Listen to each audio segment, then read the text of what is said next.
new technology to treat insomnia, and more. Welcome back to Techstination. I'm Fred Fishkin. Joining us from NeuroLight is founder and president Alexander Poltorak. Hi, Alexander. Hello, Fred. Let's get some background, first of all, about you and this technology that you've been developing. Yes, I was educated in Russia as a theoretical physicist. As I came to the United States in 1982, I switched my occupation to brain research. I was in faculty of neurology department of Cornell Medical College and worked in some other places, Pfizer, Sloan Kettering, etc. I've been many years in business. I became entrepreneur, a serial entrepreneur. I took my first company public in 1986. But in later years, I began to gravitate towards my favorite brain research. And when I came up with this idea for transplanting brain states, it excited me so much that I basically left everything else and focused my full attention on this technology. Transplanting brain stage, just the phrase may sound frightening to a lot of people, but there are no scalpels involved here. So none whatsoever. Tell me about this. None whatsoever. Just like by sharing your idea with your friend, you don't lose anything, although your friend may gain additional knowledge. So too, transplanting brain state does not involve taking anything out of the donor's brain. Essentially, this is a metaphor for replicating brain states done by replicating brain waves. So the best metaphor I can offer to explain what it is a musical metaphor. Just like music can be recorded during live performance, it could be replayed later on in another place or another time. So too, the brain waves, which is essentially the music of the brain, can be recorded in one brain and replayed in another brain, or the same brain at another time. And that's what we're trying to do. Let's take a look at a little video that'll explain some of this. Welcome to NeuroLight, where we are developing a groundbreaking technology to transplant desirable brain states into individuals for better sleep, improved cognition, and much more. What is a brain state? Sleep is a brain state, and so is being awake. Relaxation and hyperfocus are brain states too. As every insomniac knows, some desired brain states, such as sleep, are not easy to achieve. NeuroLight proposes to transplant desirable brain states from individuals, such as healthy sleepers, who already possess them, to other individuals who struggle to achieve them. While this hypothesis remains to be proven in clinical studies, the theory behind it is sound, and preliminary results are very promising. Here's how it works. All brain states are associated with certain brainwave patterns. The rhythmic activity of the brain. Brainwaves are the music of the brain. A healthy brain can be visualized as an orchestra playing a beautiful symphony. Every brain nerve cell, a neuron, is a musician. Every group of neurons firing together in sync is like a group of instruments. Just as the music produced by each musician combines into a symphony, the rhythmic firing of neurons produces brainwaves. And just as music can be recorded and replayed, evidence suggests the brainwaves from one person's brain can likewise be recorded and replayed in another person's brain. NeuroLight's pioneering technology aims to transplant desirable brain states from one person to another. By recording the brainwaves of a desirable brain state, for example, sleep, and replaying them in the brain of a person who wants to attain this state, we hope to be able to help this person to achieve that brain state. Sleep is vital for memory, immunity, health, and longevity. Unfortunately, millions of people who suffer from insomnia and other sleep conditions are unable to fall or stay asleep. Sleep is the first problem we are tackling with the anticipated launch of NeuroMask. NeuroMask uses pulsating light emitted by the LEDs embedded in the mask and synchronized sound bursts emitted through embedded earphones. This neurostimulation is designed to optimize the time you spend sleeping. and reduce the time it takes to fall asleep. This is just the beginning for us, though. Our technology has potentially far-reaching applications, including potential treatment of mood disorders, improving concentration and learning, enhancing emotional response in online games and virtual reality, and more. Say goodbye to tossing and turning, and say hello to restful sleep with NeuroLight. So you have received a National Science Foundation grant for the development of the sleep mask, and you've submitted a report on outcomes. Tell us about it. Yes, we were very fortunate to receive this prestigious award from National Science Foundation and SBIR. This phase 1 grant allow us to develop a smart sleep mask. I can show you the alpha prototype which we developed under this grant. This is a regular off-the-shelf sleep mask. The only a peculiar property of this particular mask that we bought on Amazon for our alpha prototype is that it had a pocket, which was intended for an ice pack to cool your forehead. But we turned this pocket into a receptacle for all sorts of electronics that we put inside, printed circuit boards, batteries, wires, etc. On the inside of that sleep mask, you can see 2 sets of LEDs right in front of your eyes, which emit red and infrared light for visual stimulation.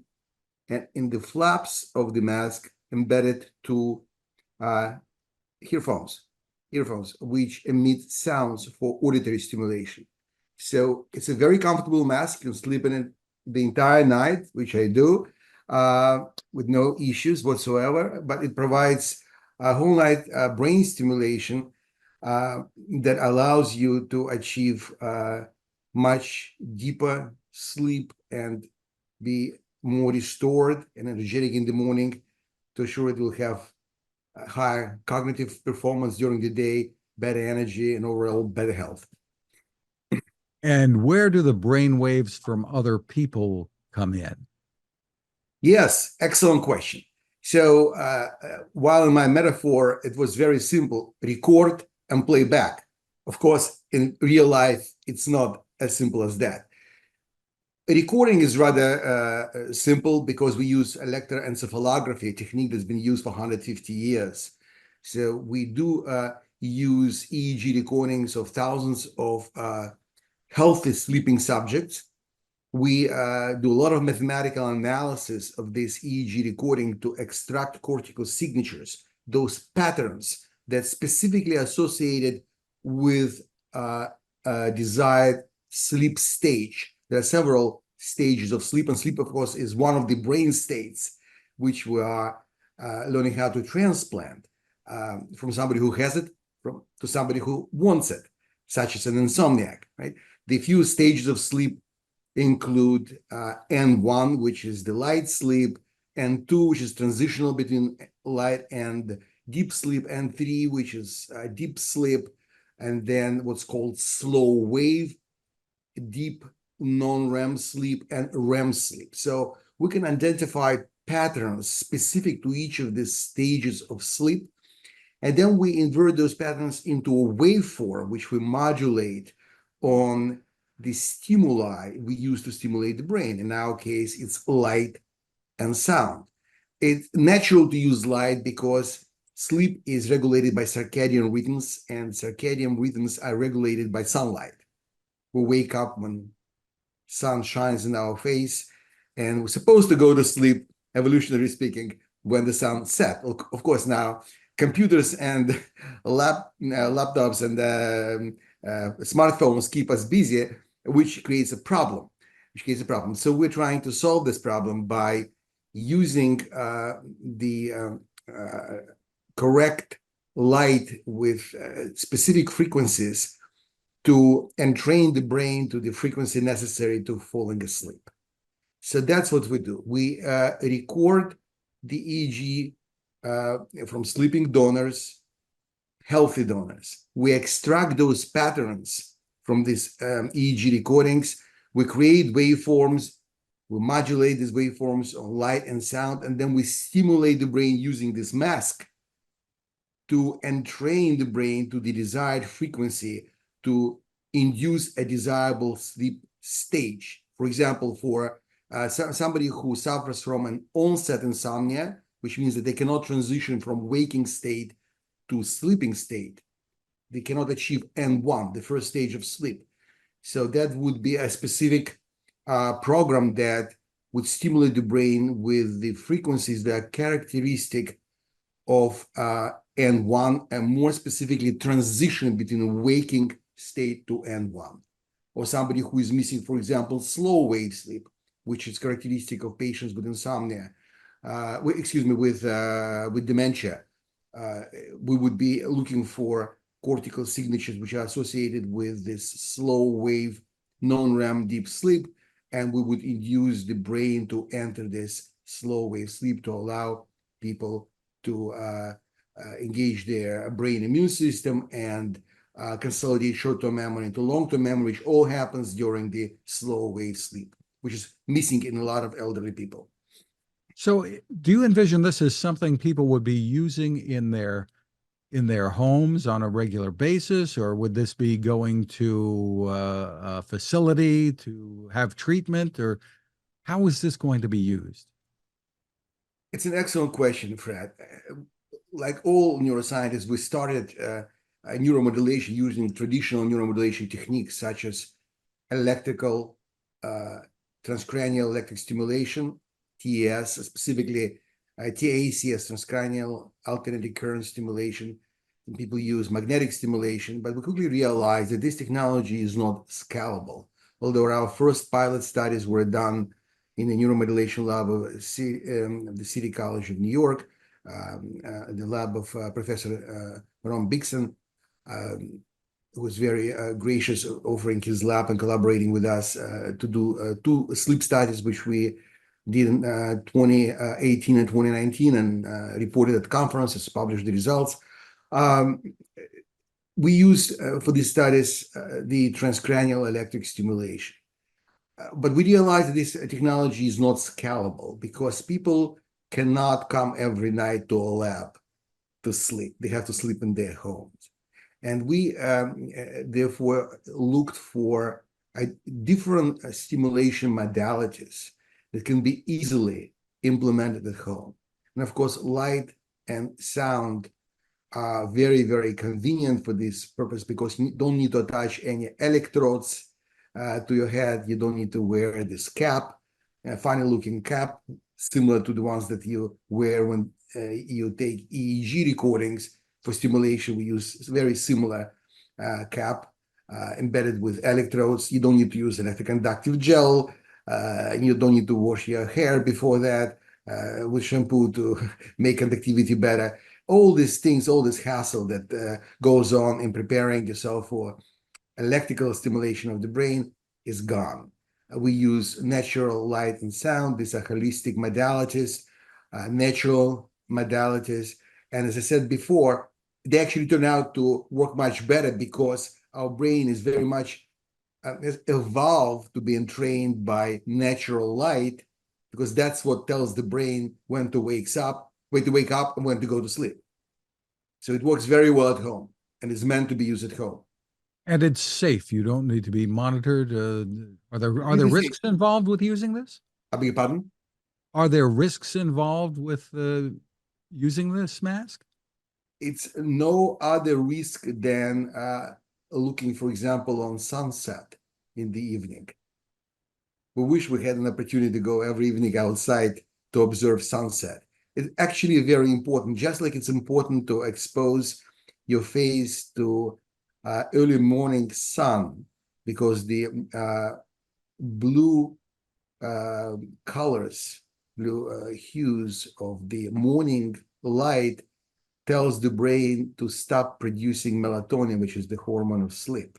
And that's what wakes you up and resets your biological clock, which runs a natural 25-hour cycle. It's shortened to 24-hour cycle by exposure to sunlight. So too in the evening, exposing your retina by looking at a sunset exposing your retina to this orange or reddish colors of sunset light gives a brain a signal to start producing melatonin. But unfortunately, in our modern lifestyle, instead of looking on sunset, we're looking now at smartphone screen, which produce blue light instead of orange light, just the opposite of what we need in the evening. So this mask corrects it because our LEDs emit very pleasant dark red light and invisible infrared light, which stimulates the retina with just the right colors to tell the brain to start producing melatonin. Over and above the information about the frequency, which is transmitted by flickering lights, which actually tells the brain to slow down the brain waves to specific frequency associated with the onset of sleep. You know, it's interesting. We have so much technology today that we wear on our wrists, on our ring fingers, and under a mattress that's telling us, hey, you're not getting good sleep. We have all that technology telling us about that. That's right. what my aura tells me, that every morning that I didn't sleep enough. Too much work to do in But NeuroLight. it's not solving the problem necessarily. Maybe it's giving you some advice to stop looking at your phone or turning off the TV or not having one in the bedroom. It's telling us those things, but it's not really being proactive in helping us get a good night's sleep. So this can help with that, it sounds like. So when might there be product on the market that people can buy? And it would it be over the counter? And how expensive might it be? Well, we are quite a bit before that. You see, this is not going to be an over-the-counter device. We're a medical device company. This is going to be a medical device. To make a claim that we could treat an insomnia, which is a disease, we must get an FDA approval. We can sell this device as a consumer electronic device, as a wearable, by simply saying that it's a device that improves the quality of sleep, improves your overall health, etc. But to treat a disease such as insomnia, to make a claim like that, you must have an FDA approval. So before we can start selling this device, we must conduct a rigorous clinical study to generate data that supports the claim of efficacy, that we actually can shrink the latency time of sleep onset, and then submit this data to FDA for approval. And only once we get the approval, we'll be able to sell this device to consumers or through medical establishments. Of course, we will try to negotiate a reimbursement code so that people can get reimbursed by their insurance, by Medicare or other insurance companies, but it'll take some time. Where are you in the process today of trying to make that happen? Well, our alpha prototype is already developed and we're testing it. We just applied for the phase 2 of NSF grant. Hopefully, if we receive it, it will give us funding to develop beta prototype, which we'll be able to use in conducting our clinical study. And that's probably about 12 months away. And once we conduct our clinical study, we'll submit to FDA for approval. You mentioned dementia before, and there are other possible conditions that that this can be beneficial with? Yes, if I'm allowed to dream a little, I can tell you that really my dream is to use the device for prophylaxis to prevent onset of dementia and Alzheimer's disease. And the reason for that is that it's been noticed that people who develop Alzheimer's disease, they all lack slow wave, deep sleep phase. Moreover, it's been noticed that the erosion of slow wave sleep occurs decades before the onset of Alzheimer's symptoms. Professor Walker one of the leading sleep experts in our country, proposed that the reason for that may be not just a correlation, but causative. It's because the brain autonomous immune system, brain has its own immune system, aside of our general immune system, which is based in bone marrow. Brain's immune system is activated during the slow wave sleep, just like the consolidation of short-term memory into long-term memory, which occurs in hippocampus during slow wave non-REM deep sleep. So too, the immune system is activated specifically in slow wave stage of sleep. So it's very well possible that it is the erosion of slow wave sleep. And we all, by the way, as we age, we spend less and less time naturally in slow wave sleep. And some people lose ability to reach that very deep level of sleep altogether, which is characteristic of sub hertz frequencies, less than 1 hertz frequency, less than 1 oscillation per second in the sine wave that you see in EEG recording. So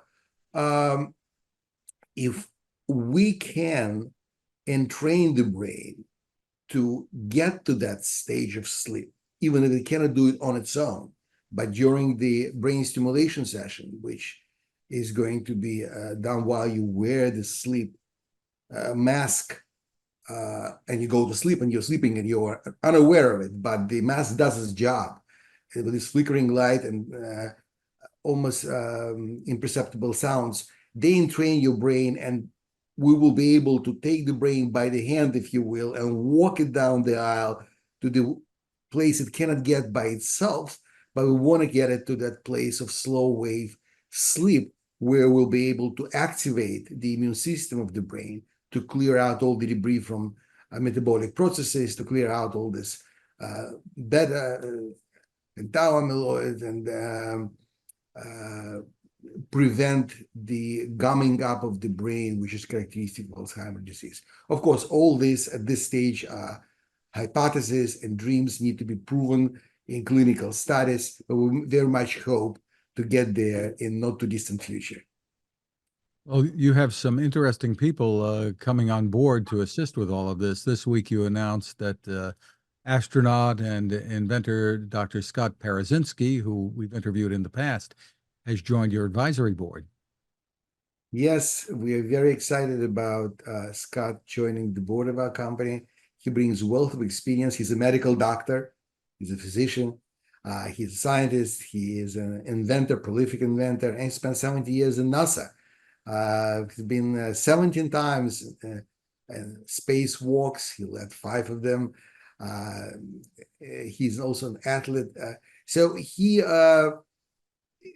is bringing wealth of experience, because this technology could be applied to other areas aside from sleep. For example, regulation of circadian rhythms. Astronauts in space have a problem with disturbance of their circadian rhythms. They fly around the Earth very fast, and they don't have the ability of maintaining this 24-hour cycle, which is modulated by sunlight. So using a device like that would help them to restore the circadian rhythm, which is so vital, not only to sleep, but to our health in general. On the other hand, this technology can also be used to transplant brain states which are associated with hyperfocus, peak performance, and states of flow.